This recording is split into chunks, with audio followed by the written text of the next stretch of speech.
کے جو پیچھے رہنے والوں میں سے تھی۔ سورۃ القمر میں اللہ تعالیٰ فرماتے ہیں، تمام ہلاک ہو گئے سوائے لوط کی آل کے، انہیں ہم نے صبح سحری کے وقت یعنی رات کے آخری حصے میں نجات دی، یہ ہمارا احسان تھا اور اسی طرح ہم شکر گزاروں کو بدلہ دیتے ہیں۔ چنانچہ لوط علیہ السلام نکل کھڑے ہوئے، ان کے ساتھ ان کی صرف 2 بیٹیاں تھیں، وہ بستی سے نکل گئے، پھر صبح ہوئی، روشنی پھیلنے لگی تو عذاب آ گیا، اور صبح سویرے ہی انہیں ٹھہرنے والے عذاب نے آ لیا، پس تم میرے عذاب اور ڈرانے کا مزہ چکھو۔ یہ عذاب کیسا تھا؟ جبریل علیہ السلام آئے، اپنا پر زمین کے نیچے داخل کیا، اس مکمل بستی کو اکھیڑا اور آسمان کی طرف اٹھا کر لے گئے۔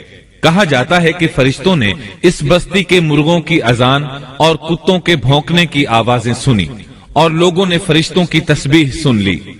جبریل علیہ السلام نے ایک چیخ ماری، سب بجھی ہوئی آگ کی طرح ہو گئے، پھر مکمل بستی کو پکڑ کر الٹا دیا، ہر ایک کے لیے آسمان میں پتھر تیار تھا، بہرحال اس کو زمین پر دے مارا۔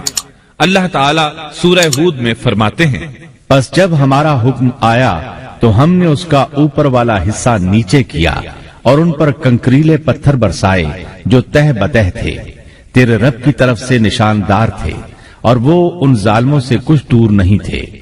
سورۃ الحجر میں اللہ فرماتے ہیں، روشنی ہوتے ہی انہیں بڑے زور کی چیخ نے پکڑ لیا، پھر ہم نے اس کا بلند حصہ نیچے کیا اور ان پر کنکر والے پتھر برسائے۔ سورۃ الشعراء میں اللہ فرماتے ہیں، اور ہم نے ان پر ایک خاص قسم کا می برسایا، پس بہت ہی برا می تھا جو ڈرائے گئے ہوئے لوگوں پر برسا۔ یہ ماجرا بھی سراسر عبرت ہے، ان میں سے بھی اکثر مسلمان نہ تھے۔ بے شک تیرا پروردگار وہی ہے غلبے والا، مہربانی والا۔ سورۃ النجم میں اللہ فرماتے ہیں، اور اس نے الٹائی ہوئی بستیاں گرا دی، پھر ان کو اس چیز سے ڈھانپا جس سے بھی ڈھانپا، مطلب یہ کہ ان پر پتھروں کی بارش برسائی، پس تم اپنے رب کی کون کون سی نعمتوں میں جھگڑو گے۔ یہ شخص بھی پہلے ڈرانے والوں کی طرح ایک ڈرانے والا ہے۔ اس طرح یہ بستی سدوم بحر مردار کے علاقے میں تہس نہس ہو گئی اور اس کے آثار و نشانات قیامت تک کے لیے چھوڑ دیے گئے ہیں۔